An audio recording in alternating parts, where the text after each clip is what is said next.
Nagagandahang carpet of flowers tampok sa Baguio City. Ating dayuhin sa report.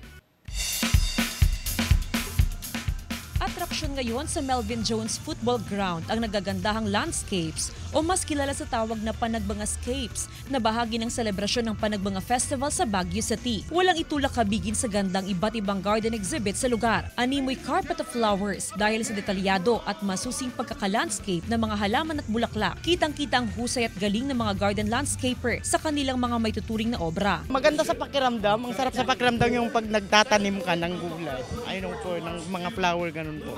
Mula pa sa Apayao si Evelyn, lubos ang kanyang pagkamangha sa ganda ng mga landscape. Sumasalamin daw ito sa dedikasyon ng mga Cordilleran pagdating sa landscaping. Okay naman po, na-appreciate ko po yung ganda ng flowers na dito. Most especially yung mga